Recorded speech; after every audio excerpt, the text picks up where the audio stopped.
Esta etapa comprende de los años 1970 a 1979. El final de la Segunda Guerra Mundial hasta los inicios de los años 70, los problemas sociales se reflejaron nítidamente en una crisis del campo educativo, una crisis educativa de la sociedad. La mayor parte de la vida política de los años 70 fue dominada por el conflicto árabe-israelí y la etapa final de la Guerra de Vietnam.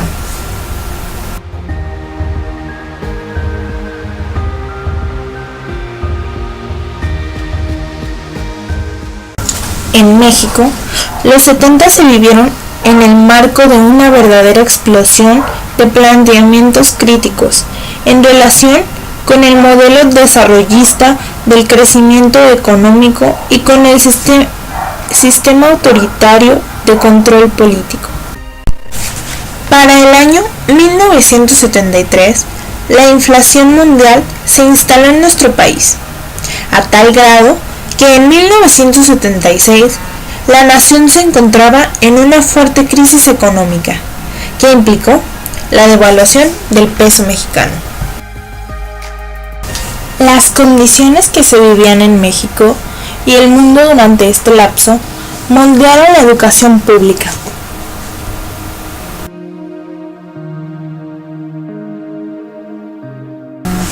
Particularmente, orientaron las decisiones del Estado para modernizarla y crear instituciones que sintetizaran la tradición, el espíritu, los valores y los vínculos con la comunidad.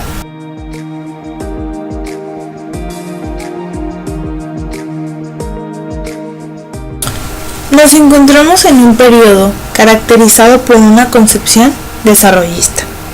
Triunfaba la idea de cómo el crecimiento acelerado de la producción y el consiguiente cambio estructural sería la solución política a la pobreza y la desigualdad social, siendo la educación un factor decisivo en esa política de desarrollo económico. Prevaleció el supuesto de una educación como medio para proporcionar a la población la instrucción y la calificación técnica que el desarrollo demandaba de forma imperativa. Esta década se caracterizó por una continua expansión de los sistemas educativos, de grandes inversiones públicas en educación y de continuas reformas educativas. Las políticas educativas se preocuparon por articular las demandas populares, por establecer un equilibrio entre las demandas del magisterio y los propósitos gubernamentales, de índole ideológicas, laborales y políticas.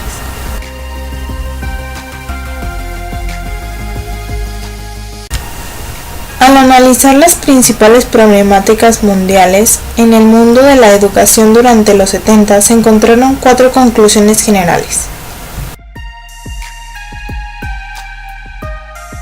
La primera fue reconocer que la estrategia de desarrollo lineal equivaldría a agudizar la crisis educativa. La segunda promovió acentuar el aspecto cualitativo del desarrollo de los sistemas educativos a través de favorecer las reformas pedagógicas más eficaces y más dinámicas. La tercera recomendó prestar mayor atención al equilibrio e integración del desarrollo educativo.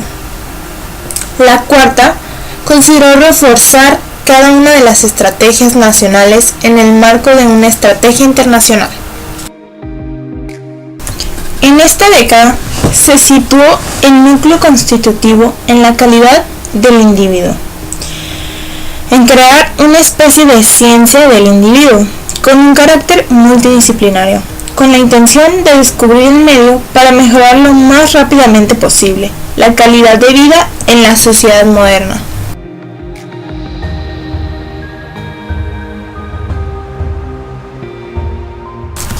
Para esto, fue necesario conformar una ciencia de la educación, que caminó hacia la tecnología educativa.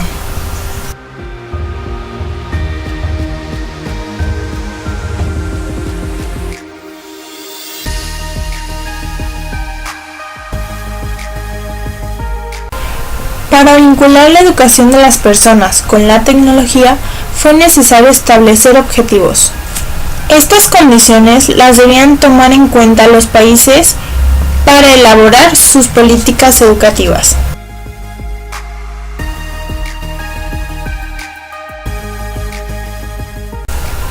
Estas políticas educativas son la democratización de la educación, que asegura el acceso a todas las formas de educación, sin distinción de raza, nacionalidad, sexo o propiedad. El desarrollo total de individuos para influir sobre el progreso social. El mejoramiento de la planificación educacional, con un plan económico y social. La reducción de la edad para el ingreso a la escuela.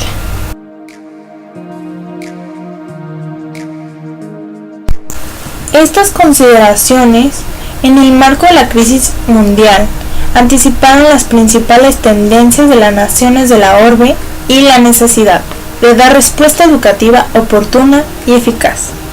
Estas tendencias proyectaron el crecimiento demográfico, la democratización, la demanda acumulada de escolarización, prolongar la escolaridad por los dos extremos.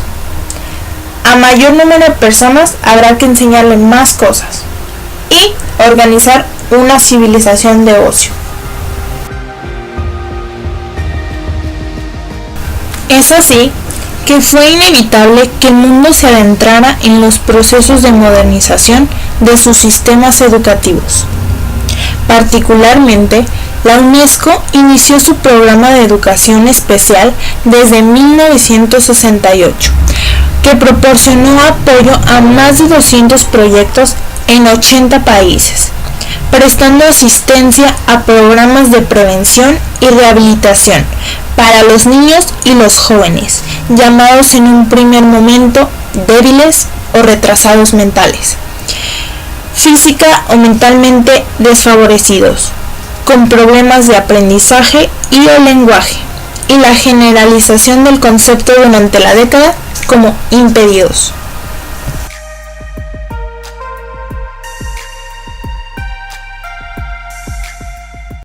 También tuvo como tarea organizar la formación de personal especializado, principalmente en los países en vía de desarrollo.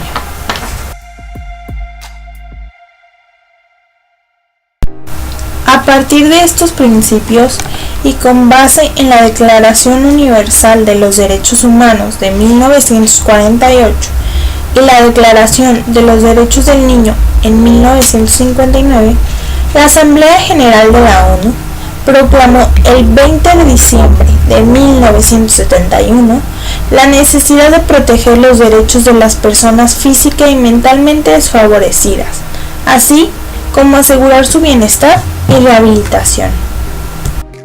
Con principios como la paz, la dignidad, el valor de la persona humana y la justicia social, consideró necesario ayudar a los atrasados mentales a desarrollar sus aptitudes en las más diversas esferas de la actividad, así como fomentar hasta donde resultara factible su incorporación a una vida social normal. Estas razones impulsaron a la Declaración de los Derechos del Retrasado Mental. A partir de entonces, se dio importancia a la temática de la discapacidad y se implantaron una serie de iniciativas, recomendaciones, acuerdos y orientaciones en beneficio de esta población antes tan olvidada por todos. Así, en 1972, el Comité Administrativo de Coordinación de las Naciones Unidas examinó las recomendaciones de un informe sobre la rehabilitación de las personas atípicas, donde sugería que los servicios de rehabilitación articularan programas básicos de desarrollo con servicios médicos, educacionales y de formación profesional. Un aspecto a considerar respecto a la Declaración de los Derechos de los Impedidos es el reconocer como sujetos de derecho Se reconoció su derecho a la seguridad económica, social, a vivir con sus familias, a participar en acontecimientos sociales y recreativos, a recibir protección frente a cualquier tipo de explotación, abuso o trato degradante y a poner disposición de ayuda legal. El 16 de diciembre de 1976 sería el Año Internacional de los Impedidos, preámbulo de una década matizada por un programa de acción mundial. En esta década se hizo un replanteamiento de la educación especial en cuanto a las responsabilidades y la atención de las personas atípicas y deficientes, pero también se hizo un cambio de la concepción de la discapacidad. Gracias a que en 1974 y 1978 el informe Warnock se propuso la adopción del término necesidades educativas especiales, lo cual significó el principio del arduo y utópico camino hacia la integración de las personas deficientes. Una necesidad educativa podría adoptar diversas formas, ya sea requerir de la adaptación de medios especiales a través de material especial o técnicas docentes específicas, o atención particular a la estructura social y al clima emocional en que estuviera teniendo lugar la educación. De igual forma, se emplearon algunos términos descriptivos, como el de dificultades de aprendizaje, para hacer referencia tanto a aquellos niños que necesitaban ayuda como a los deficientes mentales, y el término inadaptado, para hacer referencia a dificultades emocionales o de comportamiento. Se utilizó el término integración para asumir que los fines de la educación debían ser los mismos para todos, independientemente de las fortalezas y debilidades de los diferentes tipos de niños.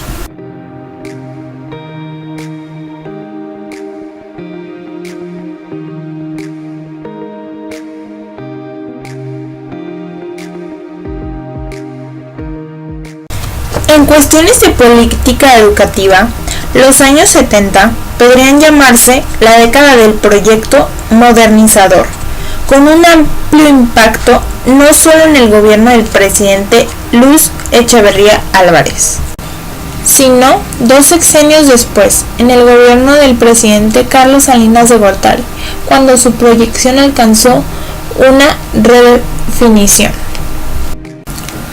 Existen 3 hechos muy importantes que marcaron la política educativa de la época.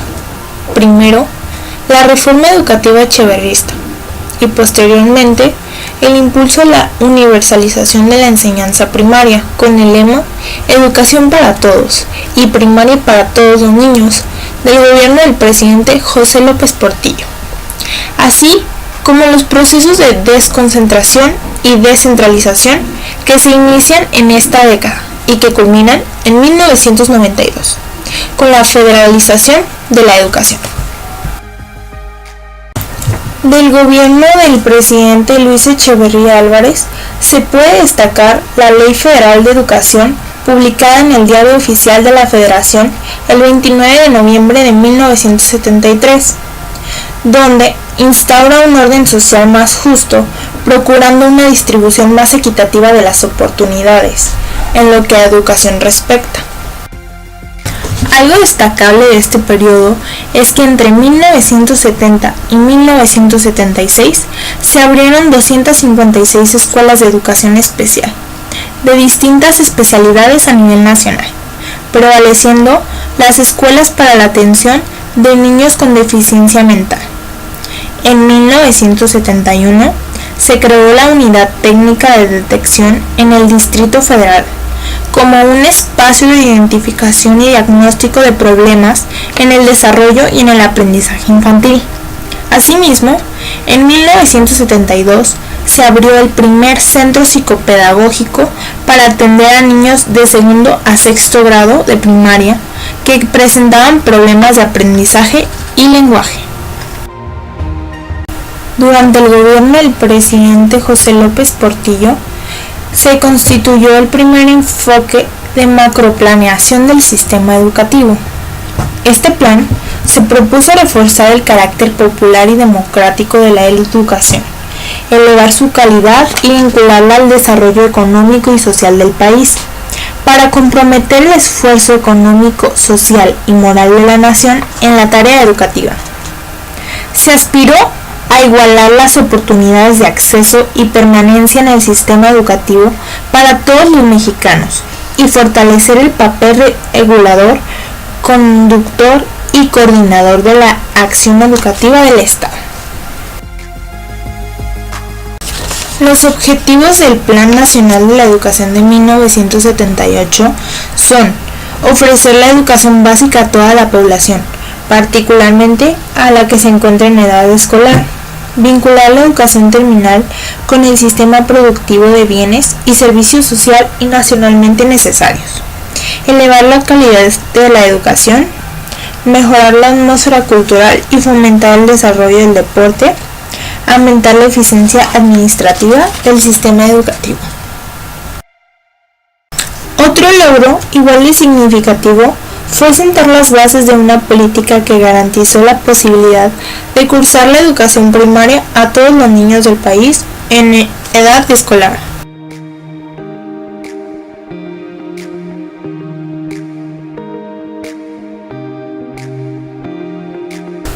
El desarrollo de una nueva institución, como fue la creación de la Dirección General de Educación Especial en 1970 y al mismo tiempo la expansión de la educación primaria, implicaron un profundo conocimiento y comprensión de las transformaciones sociales y los progresos de la perspectiva psicopedagógica. La expansión de la labor en rehabilitación y el impulso de las acciones sistematizadas para su desarrollo a nivel nacional son la esencia de la educación especial en la década de los 70. Dentro de las políticas de acción de la Dirección General de la Educación Especial de 1976 a 1978 fueron sensibilizar la actitud comunitaria hacia un respeto a la dignidad personal y a los derechos de los sujetos de educación especial. Procurar la educación al sujeto que presente alteraciones físicas, psíquicas y o sociales que interfieran en su proceso de aprendizaje, el desarrollo de su personalidad y su adaptación a la vida. Lograr la realización integral de los sujetos de educación especial a partir de sus limitaciones y comprometiéndolos con sus deberes hasta donde sus posibilidades lo permitan. Basar el plan de educación especial en el diagnóstico y las acciones de un equipo multiprofesional. Comprometer a la familia para que participe directamente en el plan educativo. Procurar la superación y unificación de las normas, técnicas de trabajo, fomentando la investigación. Fomentar todas las acciones de carácter preventivo para abatir las tasas de incidencia de los sujetos de educación especial. Y trabajar coordinadamente con organismos nacionales e internacionales que desarrollen actividades afines.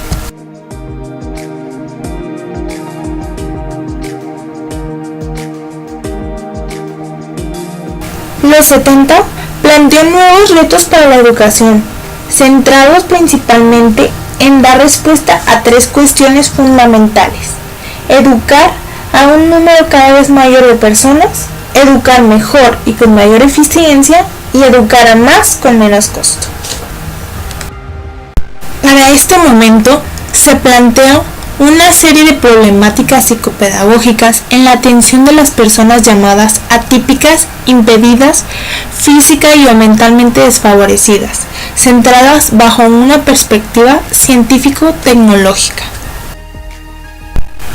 Uno de los hechos más notables de los procesos educativos a partir de los años 60 fue la aparición de una nueva orientación pedagógica basada en los métodos y técnicas de la llamada tecnología educativa. Algunas de las principales nociones o categorías teórico-técnicas en que se fundamentó la tecnología educativa y desde las cuales se conceptualizó el proceso educativo, mencionamos las siguientes. Noción de conducta observable. Noción de la función de control que el docente tiene de los estímulos, conductas y reforzamientos para moldear el aprendizaje de los alumnos. Noción del aprendizaje donde se exacerba lo individual del proceso. Noción de atomización, control del aprendizaje y del medio ambiente como sistema. Noción de evaluación como control y retroalimentación del sistema. Bajo estas ideas se desplegó la estrategia tecnológica. Se otorgó al maestro y a los especialistas de educación especial un arsenal de técnicas e instrumentos para moldear la conducta del alumno. El posicionamiento psicopedagógico se integró en una concepción de pedagogía especializada como disciplina científica constituida por principios específicos ampliamente probados y forzosamente conocidos para garantizar la eficiencia de la labor educativa especializada.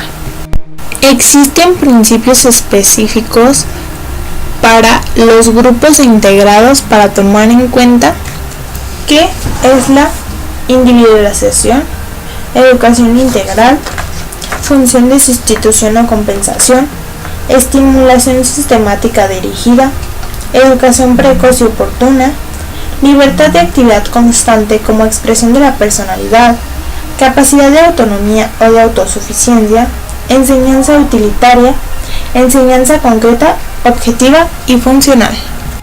Y por último, una adaptación social. La educación especial está entonces incluida en la pedagogía diferencial y se puede definir como el conjunto de acciones específicas dirigidas a desarrollar las potencialidades residuales del sujeto que por alguna alteración física, psíquica o social presenta problemas en su aprendizaje. Como respuesta a la demanda nacional de atención rehabilitatoria y educativa para los niños sordos, ciegos y deficientes mentales, surgieron los centros de rehabilitación y educación especial. Para cumplir con el objetivo de proporcionar una atención integral, se estableció una relación interinstitucional que implicó el trabajo articulado de 3 instancias del gobierno federal. Las acciones estrictamente médicas fueron cubiertas por la Secretaría de Salubridad y Asistencia. Las acciones de carácter pedagógico estuvieron a cargo de la Secretaría de Educación Pública a través de la Dirección General de Educación Especial y el apoyo administrativo estuvo a cargo del Sistema para el Desarrollo Integral de la Familia. En estos trabajos se conjuntó una gama multiprofesional de especialistas que brindaban al sujeto con requerimientos de educación especial una oportunidad para su desarrollo.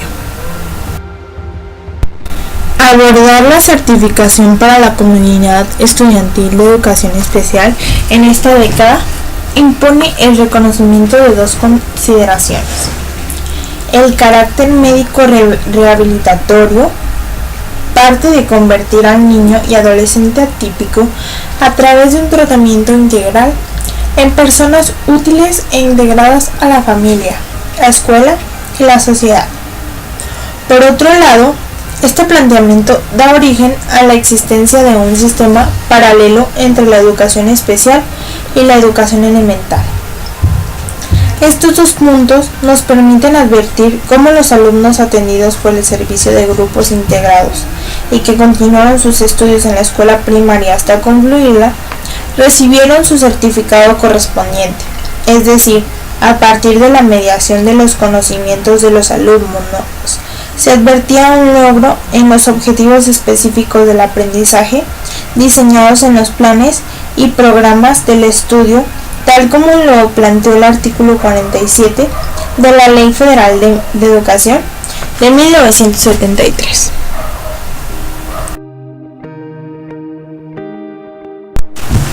Este énfasis se realizó bajo la consideración de que no importaban las características de los alumnos o cuál fuera su nivel de funcionamiento, toda vez que la responsabilidad era del maestro especialista, quien tendría la capacidad profesional para realizar la selección acertada de los contenidos, conocimientos, habilidades y secuencia. Utilizar la metodología idónea para el alumno, como los materiales y las evaluaciones, y propiciar formas de comunicación accesibles para el educado. Estas bases debían ser firmes en el maestro especialista, para quien la meta básica de la educación era la integración de los inválidos a la sociedad, incluyendo su acceso al área laboral con un trabajo digno y remunerado, sin importar lo grande o pequeño que pudiera ser su potencial.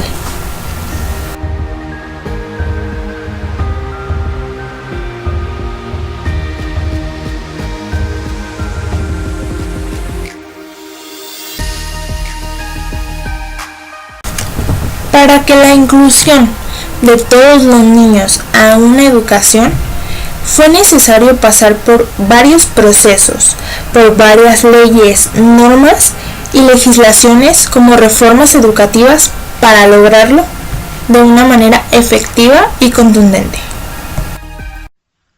Bueno, para concluir este capítulo, nos podemos dar cuenta que la historia de la educación especial ha pasado por un largo bagaje histórico, donde se resaltan puntos muy importantes que comenzaron a incluir y a participar en la educación las personas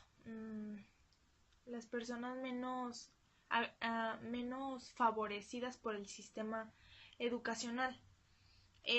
Podemos darnos cuenta con lo anterior que al principio de los años, antes de llegar a la época de 1970, pues no se tomaban muy en cuenta, y si se les tomaba en cuenta eran víctimas de burlas, de etiquetas muy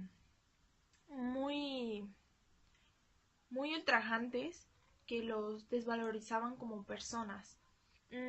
Para estos años podemos ver que hay periodos políticos que comienzan a hacer reformas educativas para integrar a esta población desfavorecida, y pues para crear un modelo rehabilitatorio que también proporciona ayuda pedagógica en este sentido.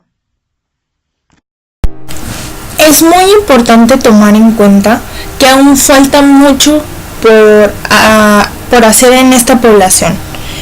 Hay todavía que tomar muchos métodos para la inclusión de esta población, porque a pesar de que existen las reformas, existe la metodología, existe la problemática y los materiales y los utensilios para llevar a cabo, no se lleva a cabo de manera regular en todas las escuelas. Se tiene el conocimiento, pero no se ejecuta de la manera que deberíamos hacerla. La política está ahí, solamente falta implementarla y que nosotros colaboremos con los especialistas para que esto sea una realidad. Como bien se mencionaba, todos tenemos el derecho a acceder a la educación, y existen necesidades educativas especiales que no por necesitarlas o por acceder a ellas quiere decir que nosotros somos retrasados mentales o que tenemos una minusvalía, una deficiencia. Claro que no, sino que nuestro aprendizaje se está viendo obstruido de alguna forma, que necesitamos estrategias y métodos nuevos que nos proporcionen las herramientas adecuadas para seguir aprendiendo de la mejor manera, de una manera eficaz y eficiente. También un punto muy importante que resaltar es el modelo de educación que se trató de resaltar en todo este capítulo, que fue la manera de integrar la educación con la tecnología. Creo que en este momento estamos en un punto donde que esta integración de la tecnología con la educación hace de las estrategias y los métodos algo más sencillo, algo más enriquecedor que todos tenemos acceso y posibilidad de tener.